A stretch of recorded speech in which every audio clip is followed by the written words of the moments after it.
శతాబ్దాలుగా 1591లో హైదరాబాద్ మహానగరానికి ఆనాడు కులీ కుతుబ్ షా గారు పునాది వేస్తే ఆ తర్వాత విస్తరించే క్రమంలో హైదరాబాద్ విస్తరిస్తూ మరి జంట నగరాలుగా అటు సికింద్రాబాద్ ఇటు హైదరాబాద్గా మరి జోడెద్దుల మాదిరిగా ఒకదాన్ని ఇంకోదాన్ని విరదీయలేకుండా అట్లా అభివృద్ధిలో కానీ అల్టిమేట్గా విస్తరణలో కానీ రెండు నగరాలు భారతదేశంలో అదేవిధంగా ప్రపంచవ్యాప్తంగా కూడా ఇంగ్లీష్లో ట్విన్ సిటీస్ అని అలాగే తెలుగులో జంట నగరాల పేరుతో అందరికీ కూడా ఈ ప్రాంతం గురించి తెలిసిన వాళ్ళందరికీ కూడా సుపరిచితమైన నగరాలు హైదరాబాద్ సికింద్రాబాద్. ఇవాళ ఈ ప్రభుత్వం కాంగ్రెస్ ప్రభుత్వం మేము గతంలో విన్నాం, చిన్నప్పుడు చదువుకునేటప్పుడు తుగ్లక్ అనేవాడు ఒకడు ఉండేటోడు, కొన్ని పిచ్చి పనులు చేసినాడు, ఢిల్లీ నుంచి రాజధానిని తరలించాలనే ప్రయత్నం చేసినాడు అని చెప్పి మేము ఎప్పుడో పుస్తకాల్లో చదువుకునేదే తప్ప ఇవాళ ప్రత్యక్షంగా తుగ్లక్ అంటే ఎట్లా ఉంటుందో, తుగ్లక్ పరిపాలన ఎట్లుంటుందో ఇవాళ మాకు కనబడతా ఉన్నది. ఒక పిచ్చోడి చేతిలో రాయి మాదిరిగా గెలిచిందేమో ప్రజలకి కేసీఆర్ గారి కంటే ఎక్కువ మేలు చేస్తా అని చెప్పి గెలిచినారు. కళ్యాణ లక్ష్మి అంటే కాదు తులం బంగారం అన్నారు. 10,000 రైతు బంధు అంటే కాదు 15,000 ఇస్తామన్నారు. ఒక ముసలమ్మకు మాత్రమే పెన్షన్ ఏంది, ఇద్దరికి ఇవ్వాల పెన్షన్, అది కూడా 2,000 కాదు 4,000 ఇస్తామన్నారు. ఇవన్నీ కూడా 100 రోజుల్లోనే చేస్తాము, 6 గ్యారంటీలు 420 హామీలు అని అడ్డగోలు అబద్ధాలు చెప్పి అధికారంలోకి వచ్చారు. మరి అధికారంలోకి వచ్చిన తర్వాత 6 గ్యారంటీలు అటకెక్కించినారు. 420 హామీలు మరి ఏ మూలకు పోయినాయో తెలియదు. కానీ ఇవాళ చేస్తున్నది ఏంది, మొట్టమొదటి పని టీఎస్ను టీజీ అన్నారు, అది జరిగింది. దానివల్ల ఏ జీవితం మారిందో, ఎవరికి ఆనందం కలిగిందో, ఏ పేదవాడికి లాభం కలిగిందో ఇప్పటివరకు తెలియదు. తెలంగాణ తల్లిని తీసేసి కాంగ్రెస్ తల్లిని తీసుకొచ్చి పెట్టినారు. అట్లాగే ఆ తల్లి చేతుల్లో తెలంగాణకు ప్రతీకగా ఉండే బతుకమ్మను తీసి పక్కన వారేసినారు. అసలు తెలంగాణ అస్తిత్వానికే దెబ్బకొట్టే విధంగా మరి ఆ తల్లి రూపునే మార్చి ఇవాళ ఒక దివాలా తీసిన కళావిహీనంగా ఉన్న కాంగ్రెస్ తల్లిని మన మీద రుద్దే ప్రయత్నం బలవంతంగా ఒకవైపు. ఇంకా విచిత్రం, రాచరిక పోకడలు అంటాడు. ఏమనంటే హైదరాబాద్కి నిషాన్ చార్మినార్, ఆ చార్మినార్ని తీసేస్తా అంటాడు.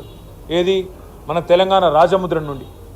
కాకతీయ రాజులు, కాకతీయ డైనాసిటీ వారు తెలంగాణకు చేసిన విశేషమైన మేలు మీరు చూడాలి అనుకుంటే మీరు తెలంగాణలోని ఏ జిల్లాకి పోయినా వారు కట్టించిన చెరువులు, వారి ఆధ్వర్యంలో జరిగిన వ్యవసాయ పురోగతి ఇవన్నీ మీకు కనబడతాయి. అట్లాంటి కాకతీయుల కళా ప్రభావానికి, కాకతీయ గొప్పతనానికి వెలుగుగా ఉన్న, వరంగల్కు చిహ్నంగా మారుపేరుగా ఉన్న కాకతీయ కళాతోరణాన్ని తీసేస్తారు. ఇట్లా అపసవ్యపు పనులు, దిక్కుమాలిన పనులు, తుగ్లక్ పనులు తప్ప ఈ ముఖ్యమంత్రి గారు చేసిందేమీ లేదు. ఇంకా విచిత్రమైన విషయం ఏమంటే కేసీఆర్ గారి నాయకత్వంలో అధికార వికేంద్రీకరణ జరగాలి అని చెప్పి, ప్రజల దగ్గరికి పాలన పోవాలి. ప్రజాపాలన అంటే నిజమైన నిర్వచనం ప్రజల దగ్గరికి ఎంత సన్నిహితంగా పాలన ఉంటే అంత మంచిదని చెప్పి 10 జిల్లాల తెలంగాణని 33 జిల్లాలు చేసుకున్నాం. కొత్త రెవెన్యూ డివిజన్లు ఏర్పాటు చేసుకున్నాం, కొత్త మున్సిపాలిటీలు, కొత్త మండల కేంద్రాలు, అట్లాగే తాండాలు గ్రామ పంచాయతీలుగా అట్లా కేసీఆర్ గారి నాయకత్వంలో ప్రజల దగ్గరికి పరిపాలన తీసుకొని పోయే ప్రయత్నం చేసినాం. హైదరాబాద్ మహానగరంలో కూడా గతంలో 24 సర్కిళ్ళు ఉంటే గ్రేటర్ హైదరాబాద్ మున్సిపల్ కార్పొరేషన్లో 30 సర్కిళ్లకు పెంచుకున్నాం. గతంలో 4 జోన్లు ఉంటే 6 జోన్లు చేసుకున్నాం. ప్రతి జోనల్ కమిషనర్కి, ప్రతి డెప్యూటీ కమిషనర్కి శాంక్షన్ లిమిట్స్ పెంచుకున్నాం. అంటే ఇవన్నీ చేసుకున్నాం, కానీ హైదరాబాద్ అస్తిత్వాన్ని మాత్రం మేము ముట్టుకోలేదు. హైదరాబాద్ అస్తిత్వాన్ని దెబ్బతీసే ప్రయత్నం చేయలేదు. ఎందుకంటే హైదరాబాద్ అనేది ఒక హైదరాబాద్ ప్రజలకు సంబంధించి కాదు, తెలంగాణ ప్రజలందరికీ గర్వకారణమైన ఒక ఐడెంటిటీ హైదరాబాద్ సికింద్రాబాద్ జంట నగరాలు అంటే మనం చిన్నప్పటి నుంచి వింటున్న మాట.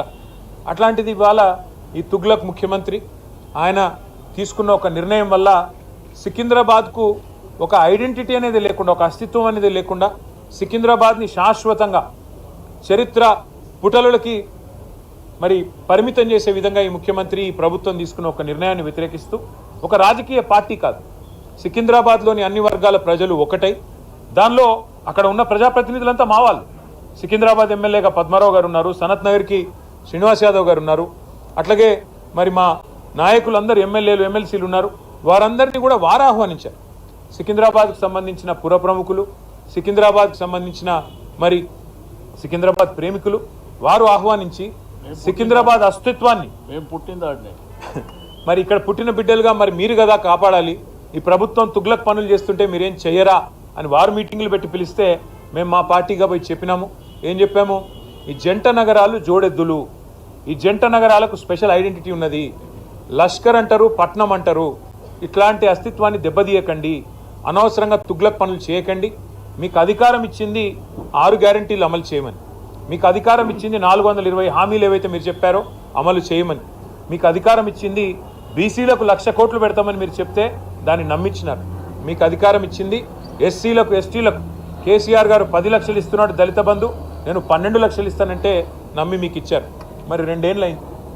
హైదరాబాదు సికింద్రాబాదు ఈ జంట నగరాల్లో ఒక ఇల్లు కట్టినావా? కనీసం ఒక ఇటుక పెట్టినావా? ఈ 2 ఏళ్లలో ఒక్క ఇల్లు కనీసం 2 ఏళ్ళు అయిపోయింది, చేయలేదు, మంజూరు చేయలేదు. ఒక్క కొత్త రోడ్ వేసినావా? ఒక్క కొత్త ఫ్లైఓవర్ కట్టినావా? ఏదీ లేదు. ఉన్నవి కూలగొట్టుడు తప్ప కట్టిందైతే ఏం లేదు. ఆ కూలగొట్టే క్రమంలో విధ్వంసం మాత్రమే తెలిసిన ఈ ముఖ్యమంత్రి ఇవాళ సికింద్రాబాద్ అనే పదాన్నే లేకుండా విధ్వంసం చేసే ఆలోచన చేస్తుంటే దాన్ని ప్రతిఘటిస్తూ ఇవాళ సికింద్రాబాద్ పెద్దలందరూ కలిసి ఒక శాంతి ర్యాలీ అని పెట్టుకున్నారు. దానికి మమ్మల్ని అందరినీ ఆహ్వానిస్తే ఇవాళ ఉదయం అందరం తెలంగాణ భవన్లో సమావేశం అవుదాం, ఇక్కడ సమావేశమై మన గౌరవ ప్రజాప్రతినిధులందరం కూడా కలిసికట్టుగా పోదాం, సంఘీభావం చెప్దామని చెప్పి మేమందరం ఇక్కడ చేరుకున్న తర్వాత మాకు తెలిసింది శ్రీనివాస్ యాదవ్ గారిని హౌస్ అరెస్ట్ చేసే ప్రయత్నం చేస్తున్నారు, పద్మారావు గారిని హౌస్ అరెస్ట్ చేసినారు, మిగతా మన కార్పొరేటర్లని మిగతా మా నాయకులని దాదాపు 8,000 మంది మా సోదరులని సోదరిమణులని ఎక్కడి వాళ్ళని అక్కడ అరెస్టులు చేస్తూ ఉన్నారని చెప్పి ఇక్కడికి వచ్చిన తర్వాత తెలిసింది. అందుకే నేను ఈ తుగ్లక్ ముఖ్యమంత్రి గారికి చెప్పేది ఒకటే, మీ అధికారం అపరిమితం అని మీరు అనుకుంటున్నారు. అధికారం 5 ఏళ్లకు ఒకసారి ప్రజలు రెన్యూ చేస్తే మళ్ళీ వస్తుంది తప్ప మీ ఇష్టం ఉన్నట్టు తుగ్లక్ పనులు చేస్తూ పోతుంటే అధికారం ఎవరికి శాశ్వతం కాదనేది ముఖ్యమంత్రి గారు గుర్తుపెట్టుకోవాలి. ఇంకొక మాట కూడా ముఖ్యమంత్రి గారికి నేను చెప్పేది, మీరు మీ కాంగ్రెస్ పార్టీ శాశ్వతంగా మరి ద్రోహులుగా చరిత్రలో మిగిలిపోతారు. తెలంగాణ అస్తిత్వాన్ని దెబ్బతీసిన ద్రోహులుగా, తెలంగాణ తల్లిని రూపుమాపి కాంగ్రెస్ తల్లిని ప్రతిష్ఠించిన ద్రోహులుగా, తెలంగాణ సంస్కృతిని తెలంగాణ అస్తిత్వానికి చిహ్నమైన కాకతీయ కళాతోరణాన్ని, చార్మినార్ని, తెలంగాణ ఆడపడుచులకు అత్యంత ప్రీతిపాత్రమైన బతుకమ్మని, వీటిని దెబ్బతీసిన ద్రోహులుగా నీ ప్రభుత్వం నీ పార్టీ నిలబడిపోతుంది. అదే కోవలో అదే వరుసలో సికింద్రాబాద్ అస్తిత్వాన్ని కూడా మీరు ఏదైతే దెబ్బతీసే ప్రయత్నం చేస్తున్నారో ఇది మీకు మంచిది కాదు. ఒకటి మాత్రం పక్కా, ఇవాళ మీరు ఈ ర్యాలీని ఏదో భగ్నం చేసి మా వాళ్ళని కొంతమందిని అరెస్ట్ చేసి మీరేదో సాధించినాము అని చెప్పి మీరు పైశాచికానందం పొందొచ్చు, కానీ ఇది తాత్కాలికం మాత్రమే. తప్పకుండా శ్రీనివాస్ యాదవ్ గారు చెప్పినట్టు కోర్టుకి పోతాం. ప్రజాక్షేత్రంలో ప్రజల తరపున న్యాయబద్ధంగా నిరసన చెప్పే హక్కు మనకు రాజ్యాంగం ప్రసాదించిన హక్కు, డాక్టర్ బాబాసాహెబ్ అంబేద్కర్ మనకిచ్చిన హక్కు.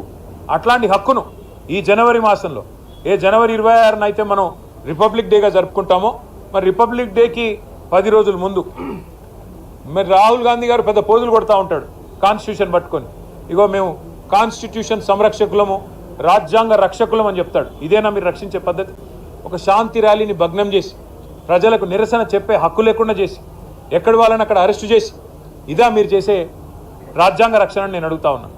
అందుకే శ్రీనివాస్ యాదవ్ గారు చెప్పినట్టుగా కోర్టుకి పోతాం, ప్రజలను కూడా జాగరూకులు చేస్తాం. జంట నగరాల అస్తిత్వాన్ని దెబ్బతీసే ప్రయత్నం చేస్తున్న ఈ తుగ్లక్ సర్కారుకు తప్పకుండా ప్రజాక్షేత్రంలోనే బుద్ధి చెప్తాము. అట్లాగే నాకైతే సంపూర్ణమైన విశ్వాసం ఉంది, తప్పకుండా మళ్ళీ కేసీఆర్ గారి నాయకత్వంలో మా పార్టీ తిరిగి ప్రజల దీవెనలతో తప్పకుండా ప్రజల ఆశీర్వాదంతో అధికారంలోకి వస్తుంది.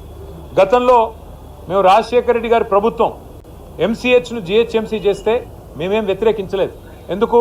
ఎందుకంటే హైదరాబాద్ అస్తిత్వాన్ని ఆయన ముట్టుకోలేదు. కానీ ఇవాళ ఈ ముఖ్యమంత్రి హైదరాబాద్ అస్తిత్వాన్ని దెబ్బతీసి జంట నగరాలుగా కాకుండా ఏదో 4th సిటీ అంట, ఫ్యూచర్ సిటీ అంట. ఫ్యూచరే లేని ముఖ్యమంత్రి ఫ్యూచర్ సిటీ కడతానంటే ఎవరు నమ్ముతాడు? ఎవరు దాన్ని విశ్వసిస్తారు? అందుకే మేము చెప్పేది ఒకటే, మళ్ళీ మా ప్రభుత్వం అధికారంలో ఖచ్చితంగా వస్తుంది. గతంలో 33 జిల్లాలు ఏర్పాటు చేసింది కేసీఆర్ గారి ప్రభుత్వం. 10 జిల్లాలు ఉన్న తెలంగాణని 33 జిల్లాలు చేసింది కేసీఆర్ ప్రభుత్వం.